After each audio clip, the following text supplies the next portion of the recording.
이제 요 그림은 뭐 특별한 것은 아닌데 이번에 대해서 여러분들과 좀 얘기를 나누고 싶어서 제가 현대경제연구원에서 최근에 이렇게 발표한 내용의 것인데요.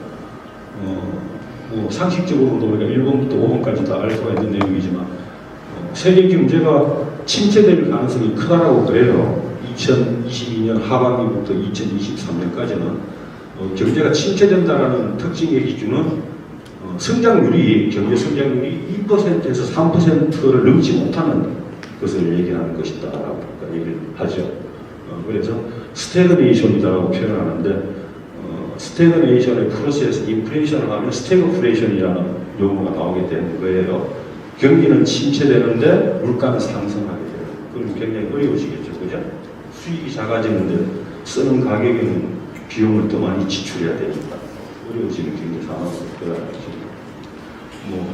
그렇습니다. 그리고 2번 같은 경우를 제가 얘기하고자 하는 것은 미중 간의 무역 전쟁이 더욱 심화될 것이다라는 것이죠. 미국과 중국 간의 무역 전쟁의 시작이 2018년에 시작이 됐어요. 트럼프가 미국 대통령 하던 시절에 25%의 관세를 중국에다가 부여를 했어요.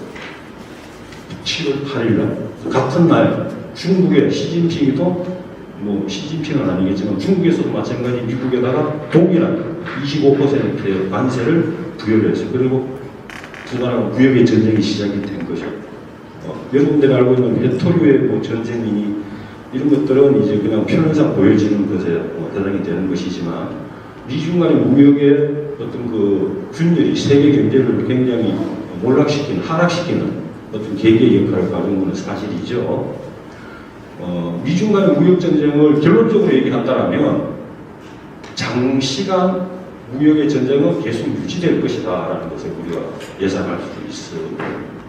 4번에서 보여주듯이 러시아하고 우크라이나의 전쟁 같은 경우도 그런 것을 또 한복을 하게 되는 기회를 하게 되는 장기화되는 기회를 하게 되는 특징을 보일 텐데 단 이런 건 있을 수 있습니다. 어떤 품목에 대해서 산업 하나군에 대해서 단기적으로 합의를 하고 서로 교역을 활성화할 수는 있을 수는 있지만 장기적인 측면에서는 결론적으로 오래 갈 수밖에 없는 무역 구조를 가지고 있다는 것을 얘기가 되는 것이죠. 그리고 상식적으로 몇 가지를 좀 더 얘기를 하고자 합니다. 미국 같은 경우에는 트럼프에서부터 시작해서 지금 조 바이든으로의 중국에 대한 제재를 계속 가하고 있는 그런 상태인 것이죠. 그게 중국은 대응을 해나가고 있는 것이고 트럼프와 조 바이든의 중국에 대한 공격의 방법은 조금 다릅니다. 트럼프는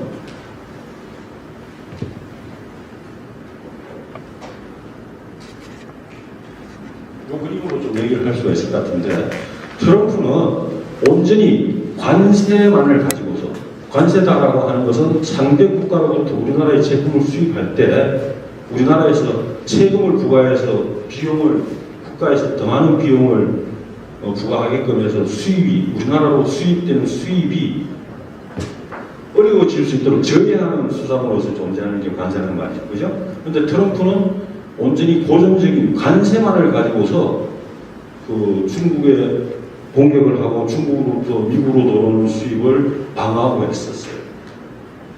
조 바이든 같은 경우는 그게 아니라 그런 고정적인 관세를 풀어서 안보라는 영역을 더 추가해서 지금 중국을 공격하고 있고 거기에 대해서 인권이라든가 노동이라든가 위생이라든가 서방의 서유럽 쪽의 선진 국가들과의 연대를 통해서 중국을 공격하는 그런 특징을 보여주고 있죠.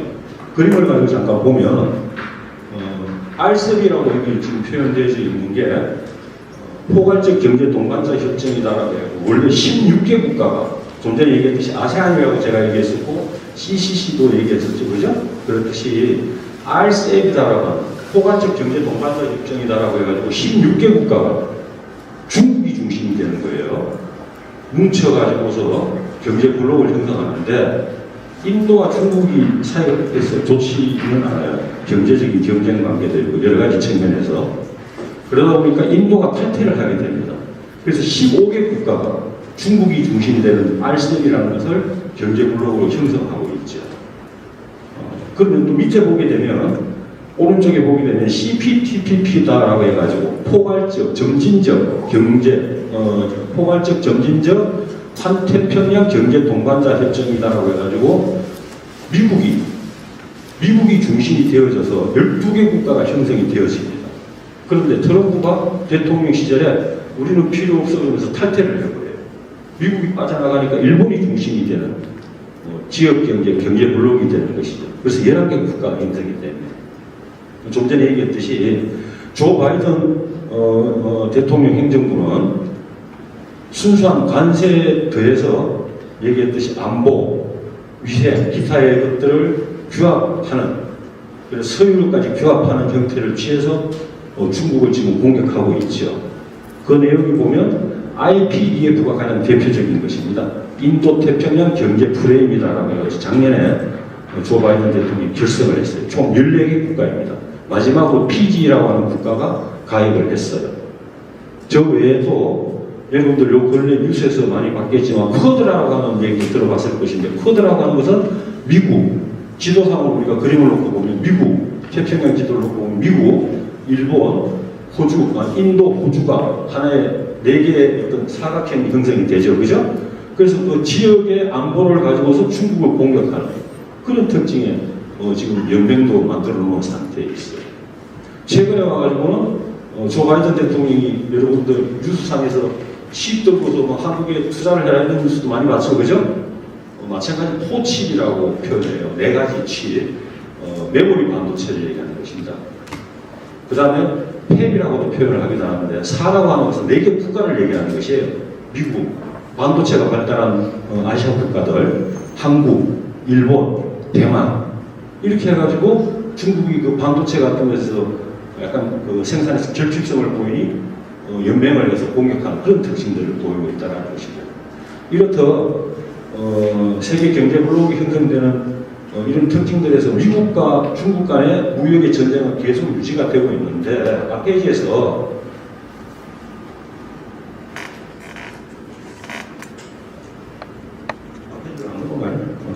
제가 미중 무역 전쟁을 얘기했던 이유는, 그것이 심화된다라고 얘기했던 이유는 상품 무역을 제가 좀 전에 얘기했었어요. 그죠? 그렇지만 우리 K 콘텐츠와 같은 경우는 서비스 무역에 해당되는 것이 더 큰 비중을 차지하고 있고, 그래서 서비스 무역은 결국 다른 어떤 무역을 포함하고 있는데, 그것이 바로 디지털 무역이다라는 것이죠.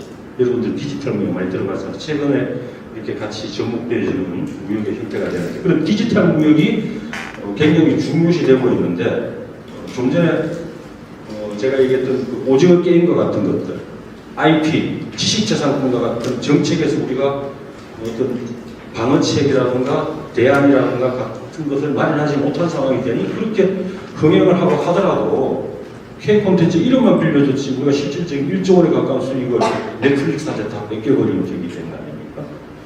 좋은 말을 해서 뭐 Emmy에서 6개 부분의 상을 받는 것은 좋은 얘기긴 하지만 실사구시라고 그런 획득되는 것이 없다면 그것은 K콘텐츠가 가져야 되는 과제일 수밖에 없다라는 것을 얘기하는 것이죠. 그리고 디지털 이제 무역이다라는 것이 중요시되는 것에는 몇 가지들이 있는데, 과거에 고전적으로 관세라든가 이런 것을 얘기하는 것이 아니고, 어떤 정보를 얼마만큼 상대국에게 이전시켜 줄 수 있느냐. 예를 들어서 내가 가지고 있는 정보 데이터의 이전이라고 표현을 하는데요. 데이터 이전은 온전히 상대국가, 교육하는 상대국가에게 넘겨줘야 되느냐. 그러면 굉장히 위험할 거 아닙니까? 그죠? 예를 들어 선진국이 개독하고 교육을 하는데, 선진국의 온갖 것들을 통으로 그냥 다 이렇게 넘겨준다라면 얼마나 위험할 수 있습니까? 그러니까 그런 것들에 대한 논쟁이 계속되는 상황인 것이죠. 그래서 디지털 무역에는 그런 데이터의 이전에, 그 다음에 디지털 세라는 것, 예를 들어서 일반 상품에 대해서 관세가 부과되듯이 디지털 이전에도 세금이 부과돼야 될 거 아닙니까? 그것을 부과할 것이냐 말 것이냐, 한다면 얼마나 할 것이냐, 이런 것들이 논의 대상이 되는 것인데, 결국에는 그것들도 우리가 K 콘텐츠를 우리가 공부하고 할 때 염두에 둬야 되는 그런 내용의 것이다 얘기할 수 있을 것입니다. 동남아 시장에서의 콘텐츠의 내적 환경을 보게 되면 높은 경제 성장률을 보이고 있죠. 몇몇 나라들이. 그런 맞춰서 확장의 가능성을 가지고 있다. 한류에 대한 열풍이 높은 인지도를 가지고 있다고 할 수가 있죠. 특히 베트남 같은 경우에는 한국 학교 또 뭐 한국어 학원 이런 것들이 굉장히 성행한다는 걸 알 수가 있는 내용들이죠. 그런 내용들을 담고 제일 밑에 내용을 보게 되면 콘텐츠에 있어서의 불법 유통이 심각하다는 것은 아세안 시장에서 굉장히 우리가 주목해야 될 내용이고 또 극복해야 될 어떤 제도적으로 과제를 가지고 있는 상태라고 할 수 있습니다. 저작권 문제도 마찬가지고요. K 콘텐츠에 대한 인지도는 우리가 오랫동안 아세안 국가들의 영향들을 미쳤죠. 그러다 보니까 높은 인지도를 가지고 있다고 할 수가 있지 않습니까? 아까 좀 전에 하셨던 교수님 말씀에 인도네시아가 밀렸다라고 이제 얘기를 하는데 저 데이터는 2020년 기준의 데이터예요. 그래서 인도네시아가 제일 큰 그 국가로서 아세안에서의 K 콘텐츠의 그 영향력, 인지도를 가진 국가였다라고 할 수가 있고 말레이시아, 베트남, 태국 이런 순으로 나오고 있고요. 과거에는 노래라든가 그 다음에 우리 드라마 이런 것들이 1순위에 해당하는 것들 인지도였다면 지금은 이제 음식과 같은 형태로 조금씩 바뀌어져 가고 있습니다. K 콘텐츠 안에 떠오르는 이미지라고 하면 과거에는 음악 이런 거였다가 지금 음식, 기타 문화로 조금 더 확대되는 접근을 볼 수가 있죠. 정치 외교적인 측면으로 보면 아세안 국가들이 총 10개 국가인데 이전에 가입을 한 6개 국가는 민주주의, 자본주의 국가를 채택하는 나라들이고 나중에 가입한 베트남, 캄보디아, 라오스, 미얀마 이 국가들은 공산주의 국가이고 베트남을 제외한 나중에 가입된 3개 국가는 좀 더 낮은 저개발 국가에 해당이 되죠. 그러다 보니까 이 나라들이 가지는 여러 가지 복잡성이 있다는 특징으로 얘기할 수 있을 것 같습니다. 경제와 통상적인 분야로 가서는 아시안 국가들이 이제 FTA를 다 결성하고 있는 그런 특징이고 그러다 보니까 디지털 무역에서 좀 전에 얘기했던 데이터의 이전이라든가 디지털 세금에 대해서는 FTA와는 성격이 다르니까 그것을 어떻게 해결해 나갈 것이나 그런 논쟁들을 다 하고 있습니다. 이런 정도 봅시다.